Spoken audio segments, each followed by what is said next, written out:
ಇತಿಹಾಸ ಪ್ರಸಿದ್ಧ ಕುದ್ಮಾರು ಗ್ರಾಮದ ಬರಪಾಡಿ ಶ್ರೀ ಪಂಚಲಿಂಗೇಶ್ವರ ಮತ್ತು ಶ್ರೀ ಕೇಪುಳೇಶ್ವರ ದೇವಸ್ಥಾನವು ಶಿಥಿಲಾವಸ್ಥೆಗೆ ತಲುಪಿದ್ದು ಜೀರ್ಣೋದ್ಧಾರಕ್ಕೆ ಕಾಲ ಕೂಡಿ ಬಂದಿದೆ.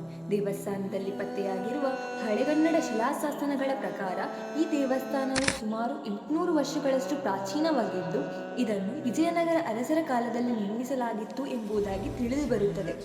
ಇನ್ನೊಂದು ಮೂಲದ ಪ್ರಕಾರ ಶ್ರೀಕೃಷ್ಣನ ಪರಮ ಭಕ್ತರಾದ ಪಾಂಡವರು ವನವಾಸದ ವೇಳೆಯಲ್ಲಿ ಈ ಊರಿಗೆ ಬಂದಾಗ ತಮ್ಮ ನಿತ್ಯಾರಾಧನೆಗೆ ಈ 5 ಲಿಂಗಗಳ ದೇವಾಲಯವನ್ನು ಸ್ಥಾಪಿಸಿದರು.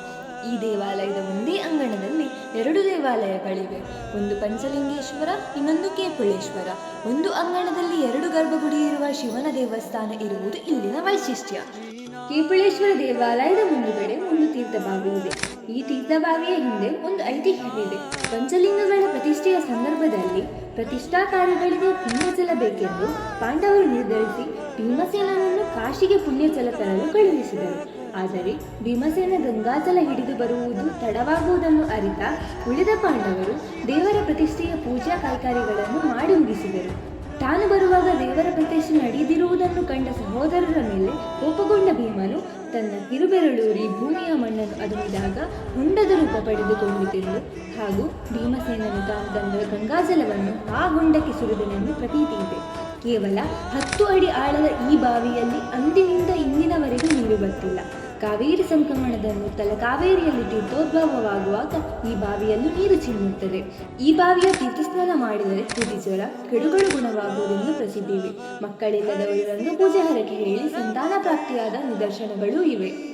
ಇಲ್ಲಿ ನೆಲೆಸಿರುವ ಕೇಪುಳೇಶ್ವರ ದೇವರು ಈಗಿನ ದೇವಸ್ಥಾನದ ಹಿಂದೆ ಇರುವ ತುಳಸಿ ಗುಡ್ಡೆಯಲ್ಲಿ ಇದ್ದರಂತೆ. 2 ದೇವಸ್ಥಾನಗಳಿಗೂ ಒಬ್ಬರೇ ಅರ್ಚಕರು ಪೂಜೆ ಮಾಡುತ್ತಿದ್ದು, ಅರ್ಚಕರ ಪತ್ನಿ ಪೂಜಾ ಸಾಮಗ್ರಿ ಹಾಗೂ ಬಿಲ್ವಪತ್ರೆ, ಹೂಗಳನ್ನು ಇತರ ಸುವಸ್ತುಗಳನ್ನು ಜೋಡಿಸಿಕೊಡುತ್ತಿದ್ದರಂತೆ. ಹೀಗಿರುವಾಗ ಅರ್ಚಕರ ಪತ್ನಿ ತುಂಬು ಗರ್ಭಿಣಿಯಾದ ಸಂದರ್ಭದಲ್ಲಿ ತುಳಸಿ ಗುಡ್ಡೆ ಏರಿ ಕೇಪುಳೇಶ್ವರ ದೇವರ ಸನ್ನಿಧಿಗೆ ಹೋಗಲು ಕಷ್ಟಕರವಾದ ಸಂದರ್ಭದಲ್ಲಿ ದೇವರಲ್ಲಿ, ನೀ ಕೆಳಗೆ ಇರುತ್ತಿದ್ದರೆ ನಾನು ನಿನ್ನ ಪೂಜೆಯಲ್ಲಿ ಪಾಲ್ಗೊಳ್ಳಬಹುದಿತ್ತೆಂದು ಬಿನ್ನವಿಸಿದರಂತೆ. ಅದರಂತೆ ದೇವರು ಮರುದಿನ ಬರುವಾಗ ಕೆಳಗೆ ಕೇಬುಳು ಗಿಡದ ಬುಡದಲ್ಲಿ ಉದ್ಭವವಾದರೆಂಬ ಪ್ರತೀತಿ ಇದೆ. ತುಳಸಿ ಗುಡ್ಡೆಯ ಮೇಲ್ಗಡೆ ದೇವರ ಗುಡ್ಡೆ ಇದೆ. ಭೀಮನು ದಾರಂದಕೆರೆ ನಿರ್ಮಾಣ ಮಾಡುವ ಸಂದರ್ಭ ಒಂದು ಹಾರೆ ಮಣ್ಣು ಬಿದ್ದ ಜಾಗ ದೇವರ ಗುಡ್ಡೆಯಾಗಿಯೂ ಅದರಲ್ಲಿ ಸ್ವಲ್ಪ ಮಣ್ಣು ಬಿದ್ದ ಜಾಗ ತುಳಸಿ ಗುಡ್ಡೆಯಾಯಿತು ಎನ್ನಲಾಗುತ್ತಿದೆ.